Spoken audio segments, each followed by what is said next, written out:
Sir ಈಗ ಶಿಡ್ಲಘಟ್ಟಗೆ ಈ ಬಜೆಟ್ನಲ್ಲಿ ಏನು ನೀವು ಎಕ್ಸ್ಪೆಕ್ಟೇಷನ್ ಮಾಡಿದ್ದು ಸಿಗ್ತಾ ಸರ್ ನಮ್ಮ ಶಿಡ್ಲಘಟ್ಟಗೆ?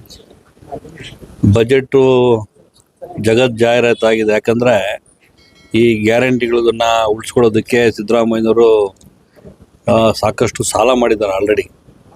ಆದರೆ ಬಜೆಟಲ್ಲಿ ಕೊಡ್ತಕ್ಕಂಥದ್ದು ರೈತರು ಕೊಟ್ಟಿಲ್ಲ, ವಿದ್ಯಾರ್ಥಿಗಳಿಗೆ ಕೊಟ್ಟಿಲ್ಲ, ಮಹಿಳೆಯರಿಗೆ ಕೊಟ್ಟಿಲ್ಲ. ಏನು ಮೊದಲು ಗ್ಯಾರಂಟಿ ಏನು ಕೊಟ್ಟಿದ್ದಾರೆ ಅದು ಉಳಿಸೋಕ್ಕಂತ ಏನು ಒಂದು ಪ್ರಯತ್ನ ಮಾಡಿರ್ತಕ್ಕಂಥ ಕೆಲಸ ಮಾಡ್ತಾ ಇದ್ದಾರೆ. ಬಜೆಟು ಪೂರ್ತಿ ಮಾಡಿರ್ತಕ್ಕಂಥದ್ದು ಶೂನ್ಯ, ಅಭಿವೃದ್ಧಿಗಿಲ್ಲ. ಸರ್ ಒಟ್ಟು ಬಜೆಟ್ 4,09,549 ಕೋಟಿ ಆದರೆ ಮುಸ್ಲಿಂ ವಲಯಕ್ಕೆ ಇದು ಹಲಾಲ್ ಬಜೆಟ್ ಅಂತೇಳಿ ಬಿಜೆಪಿ ಅವರು ಹೇಳ್ತಾರೆ. ಇದ್ರ ಬಗ್ಗೆ ತಾವೇನು ಹೇಳ್ತೀವಿ? ಈಗ ಅಭಿವೃದ್ಧಿ ಕಾರ್ಯಕ್ರಮಗಳಿಗೆ ಬಜೆಟಲ್ಲಿ ಕೊಟ್ಟಿಲ್ಲ, ಹೊಸ ಯೋಜನೆಗಳಿಗೆ ಬಜೆಟಲ್ಲಿ ಕೊಟ್ಟಿಲ್ಲ.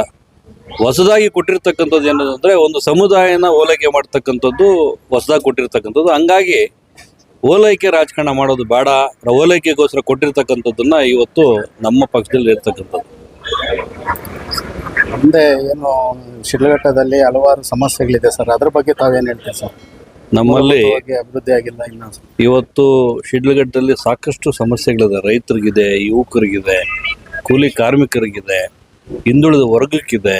ಇದಕ್ಕೆ ಯಾವುದೇ ಒಂದು ನಮ್ಮ ಸರ್ಕಾರದಿಂದ ಮಾಡ್ತಕ್ಕಂಥದ್ದು ಕಣ್ಣು ಕಾಣಿಸ್ತಾ ಇಲ್ಲ. ಇದೇ ಸರ್ಕಾರ ಮುಂದುವರೆದು ಇದೇ ಥರ ಮುಂದುವರೆದ ನಮ್ಮ ಶಿಡ್ಲಘಟ್ಟಕ್ಕೆ ಸಂಕಷ್ಟ ಕಾದಿಟ್ಟು ಬುತ್ತಿ.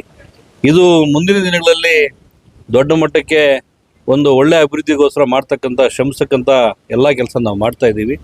ನಮ್ಮ ಜನರು ಈಗಾದರೂ ಗೊತ್ತಾಗಬೇಕು ಕಾಂಗ್ರೆಸ್ ಸರ್ಕಾರ ಹೆಂಗಿದೆ, ಕಾಂಗ್ರೆಸ್ ಸರ್ಕಾರ ಏನು ಮಾಡ್ತಾ ಇದೆ, ಓಲೈಕೆ ರಾಜಕಾರಣ ಮಾಡ್ತಾ ಇದೆ. ಮುಂದಕ್ಕೆ ಯಾವ ಥರ ಮಾಡಬೇಕು ಅಂತ ಇವತ್ತೆಲ್ಲ ಯುವಕರಿದ್ದಾರೆ, ಎಲ್ಲ ಬುದ್ಧಿವಂತಿದ್ದಾರೆ. ಕಾಂಗ್ರೆಸ್ ಸರ್ಕಾರಕ್ಕೆ ಬುದ್ಧಿ ಕಲಿಸ್ತಾರೆ ಸರ್. ಇನ್ನೊಂದು ಎಲ್ಲ ಪಕ್ಷಗಳಲ್ಲಿ ಜಿಲ್ಲಾ ಪರಿಷತ್, ತಾಲೂಕು ಪರಿಷತ್ ಪೂರ್ವ ಸಿದ್ಧತೆಗಳು ನಡೀತಾ ಇದೆ. ತಮ್ಮ ಒಂದು ಬಿಜೆಪಿ ಪಕ್ಷದಲ್ಲಿ ಮೈತ್ರಿ ಕಂಟಿನ್ಯೂ ಆಗುತ್ತಾ ಇಲ್ಲ ಅಂತ ಹೇಳಿದ್ರೆ ಯಾವ ಥರ ಸರ್? ಅದು ಕನ್ಫ್ಯೂಷನ್ ಇದೆ.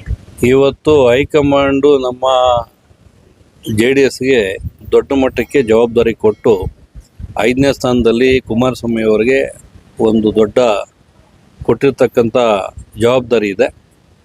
ಅವರು ಮಂತ್ರಿ ಇರೋವರೆಗೂ ಮುಂಬರುವ ಎಲೆಕ್ಷನ್ಗಳಿಗೆ ನನಗೆ ಗೊತ್ತಿದ್ದಂಗೆ ಹೈಕಮಾಂಡ್ ತೀರ್ಮಾನ ಮಾಡ್ಕೊಂಡು ಹೋಗ್ಬೇಕಂತಕ್ಕಂಥದ್ದು ಇದೆ.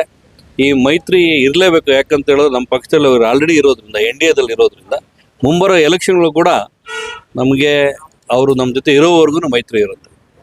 ಓಕೆ.